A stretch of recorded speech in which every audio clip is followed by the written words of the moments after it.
There's a strange moment that almost nobody talks about. It doesn't happen when you buy your first luxury car. It doesn't happen when your salary reaches six figures. And surprisingly, it doesn't even happen when you become a millionaire. The moment I'm talking about is much quieter than that. It happens on an ordinary Tuesday afternoon. Your car suddenly breaks down. The mechanic hands you a repair bill for sounding $800. A few years ago, that number would have ruined your month. You would have opened your banking app 3 times, calculated which bill could wait, wondered if you should use a credit card, lost sleep trying to figure out how to recover. But today, you simply pay the bill. You thank the mechanic, and you drive home. Nothing about your income changed that day. Nothing about your intelligence changed. The only thing that changed was your relationship with money. Most people think becoming wealthy means buying nicer things. But the people who've actually built wealth describe something completely different. They talk about sleeping better, making decisions without fear, walking into work knowing they don't have to tolerate disrespect, having enough breathing room that life finally feels quiet. In fact, one millionaire described it better than anyone else. He said, "The greatest luxury isn't buying whatever you want. It's no longer worrying about the things you need."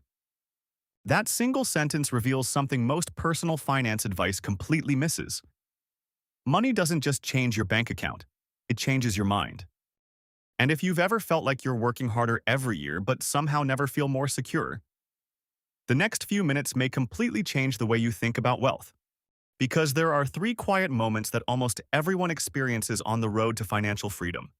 They're not marked by expensive watches or bigger houses. They're marked by something much more valuable: freedom. Imagine 2 coworkers, we'll call them Ethan and Ryan. They work at the same company, earn the same salary, receive the same annual bonus, drink coffee from the same cafe every morning.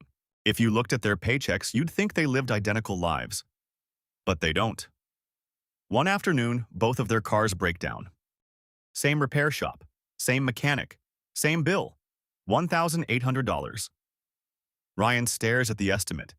His heart starts racing. He quietly begins calculating. Can I postpone rent? Should I put this on my credit card? Maybe I can borrow from my emergency fund, if there's anything left. Meanwhile, Ethan looks at the bill, taps his debit card, thanks the mechanic, and continues his day. Same income, same repair. Completely different experience. Why? Because income tells you how much money comes in. It doesn't tell you how much pressure you're carrying. That's where most people misunderstand wealth. They think wealth begins with a bigger paycheck. In reality, wealth begins the day money stops shouting. For millions of people, every financial decision comes with invisible noise. The rent is due. The credit card bill is growing. The washing machine just broke. Groceries cost more than last month. A dentist appointment appears out of nowhere. None of these problems are catastrophic on their own, but together, they create a constant background hum inside your mind. Psychologists call this financial scarcity. Your brain becomes so busy solving today's emergencies that it struggles to think about tomorrow. Researchers have even found that financial stress temporarily reduces cognitive performance, making it harder to plan, concentrate, and solve problems effectively. In other words, money problems don't just empty your wallet, they quietly occupy your attention. And attention is one of the most valuable resources you have. That's why the first meaningful financial milestone isn't about looking wealthy. It's about thinking clearly again. The day an unexpected expense no longer feels like a personal crisis. Something changes inside you. You negotiate differently. You sleep differently. You make decisions differently. Not because you've become rich, yes, but because you've finally created breathing room. And breathing room changes everything. But here's where most people make a critical mistake. The moment life becomes easier, they immediately make it more expensive. A promotion arrives. They upgrade the apartment. A raise comes through. They lease the luxury SUV they've always wanted. A bonus lands in their account. It's gone before the month ends. This is called lifestyle inflation. And it's one of the biggest reasons high-income earners still live paycheck to paycheck. Because every increase in income is matched by an increase in spending. The finish line keeps moving, and so does the stress. The truly wealthy do something different. When their income grows, Their lifestyle grows slowly, but their ownership grows quickly. Instead of buying symbols of success, they buy assets that quietly produce more income. At first, those investments seem almost insignificant.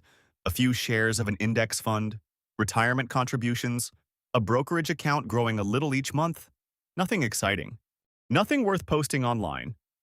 But something remarkable happens over time.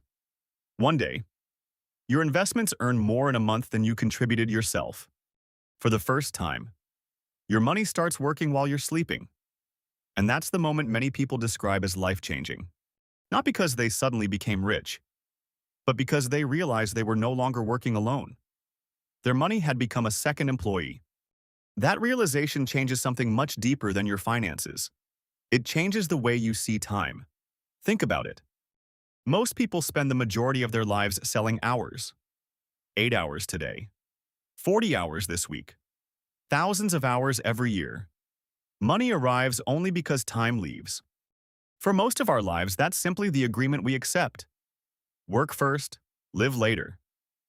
But eventually, if you're patient enough, something remarkable begins to happen. Your investments don't just grow, they begin replacing small pieces of your paycheck. At first, it's barely noticeable. Maybe your portfolio earns enough in a year to cover your internet bill. Then your annual vacation, then your property taxes. It doesn't feel dramatic. But every dollar your investments earn is one less dollar you have to earn yourself. Slowly, almost invisibly, you're buying back your time. And that's the second moment money quietly changes your life. Not when your portfolio reaches a certain number, but when you realize your future no longer depends entirely on your next paycheck. There's an old saying among investors, the first 100,000 is earned by you, the second 100,000 is earned by your money. Whether that exact number is true doesn't really matter, the principle does. At some point, the game changes. Your effort no longer becomes the only engine driving your future. Your past decisions begin helping your future decisions, and that's one of the most satisfying feelings a person can experience. Because for years, it felt like every step forward required pushing a heavy boulder uphill. Then one day, the hill becomes just a little less steep. But here's where many people accidentally sabotage themselves. The moment they realize they have more money, they feel pressure to prove it. A bigger house, a luxury car, designer clothes, the expensive watch. Not because they truly wanted those things, but because somewhere along the way they confused looking wealthy with becoming wealthy. It's one of the oldest psychological traps in modern society. We don't buy many things because we need them. We buy them because they communicate something: success, importance, status, belonging. But status has an invisible cost. It demands constant maintenance. There's always another upgrade, another trend, another comparison, another person with something slightly better. And that's why so many people earning $200,000 a year still feel financially trapped. Not because they don't earn enough, because their lifestyle grows as quickly as their income. It's called the hedonic treadmill. The more you have, the more normal it becomes. Yesterday's dream becomes today's expectation. Today's luxury becomes tomorrow's necessity. The excitement disappears. The payment doesn't. Meanwhile, the people quietly building real wealth often appear surprisingly ordinary. They drive reliable cars long after they can afford new ones. They wear simple clothes. They don't feel the need to announce every financial milestone, because they've discovered something the rest of the world hasn't. Freedom is invisible. Nobody applauds an emergency fund. Nobody congratulates you for maxing out your retirement account. Nobody notices that you paid cash instead of financing another purchase. The habits that create wealth are usually too boring to impress anyone. But over 20 or 30 years, those boring habits become extraordinary results. And eventually, you reach the third moment. Because for the first time, you have options. Ironically, this is also where many people discover something unexpected. More money doesn't automatically create more happiness.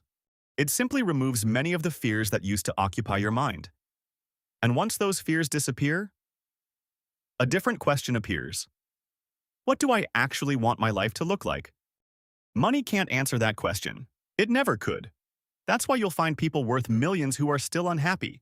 And you'll also find people with far less who genuinely love the life they've built. Because happiness and wealth aren't the same destination. One is external, the other is deeply personal. Money is simply a tool, an incredibly powerful one, but still just a tool.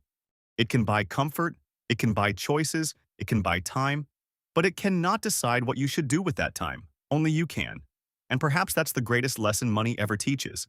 The goal was never to become rich enough to buy everything. The goal was to become free enough that you no longer needed to. When you understand that, comparison starts losing its power. You stop measuring your life against strangers on the internet. You stop chasing numbers just because someone else has them. You stop asking, how much more? And start asking, do I already have enough? That single question has probably created more contentment than any raise ever has, because enough isn't a number, it's a decision. It's the moment you stop letting society define success for you and start defining it for yourself. So before you close this video, ask yourself one honest question. If nobody could see your salary, your house, your car, or your investment account, would you still make the same financial decisions you're making today? Because if the answer is yes, you're probably building real wealth, not the kind that attracts attention, the kind that creates freedom. If you enjoyed this video, consider subscribing. Every week, we explore the psychology behind money, wealth, and the timeless principles that quietly separate financial stress from financial freedom. And if this video gave you a new perspective, let me know in the comments. Which of these 3 moments are you closest to right now? Because your answer says far more about your financial future than your salary ever will. Until next time. Remember this, the richest people aren't always the ones with the most money. They're the ones whose money has become quiet enough that they can finally hear themselves think.